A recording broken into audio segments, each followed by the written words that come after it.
বলিউডে আসছে নতুন চমক। সাইয়ারা খ্যাত অভিনেত্রী অনিত পাড্ডাকে এবার দেখা যেতে পারে একেবারে ভিন্ন চরিত্রে। আসন্ন সিনেমা শক্তিশালিনীতে তিনি একসঙ্গে দুই চরিত্রে অভিনয় করতে চলেছেন, এমনটাই জানা গেছে। ভারতীয় গণমাধ্যমের বরাতে জানা যায়, পরিচালক আদিত্যসার পোদ্দার এই ছবিতে অনিতের জন্য তৈরি করেছেন দুই বিপরীতমুখী চরিত্র। একদিকে শক্তি চরিত্রটি প্রতিনিধিত্ব করে রক্ষাকারী শক্তি, অন্যদিকে শালিনী এক অশুভ শক্তির প্রতীক। নামের মধ্যেই লুকিয়ে রয়েছে গল্পের মূল দ্বন্দ্ব, ভালো আর মন্দের লড়াই।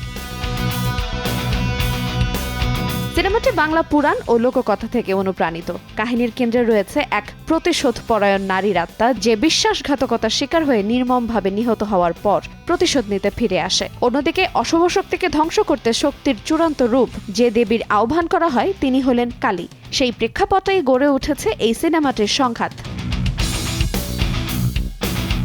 এর আগে থামা ছবির পোস্ট ক্রেডিট দৃশ্যে প্রথমবার অনিতের এই চরিত্রের ঝলক দেখা গিয়েছিল। এই টিজারেই তাকে বর্ণনা করা হয়েছিল সৃষ্টিকর্তা, ধ্বংসকারী এবং সর্বশক্তির জননী হিসেবে, যা ছবিটি নিয়ে দর্শকদের প্রত্যাশা আরও বাড়িয়েছে। যদিও সিনেমাটির শুটিং এখনও শুরু হয়নি, তবে মুক্তির তারিখ নির্ধারণ করেছে প্রযোজনা প্রতিষ্ঠান।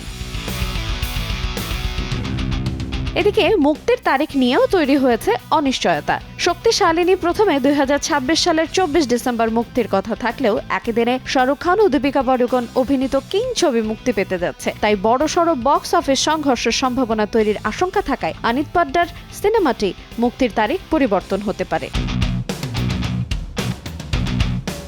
আইরিন আয়াত, সময় সংবাদ।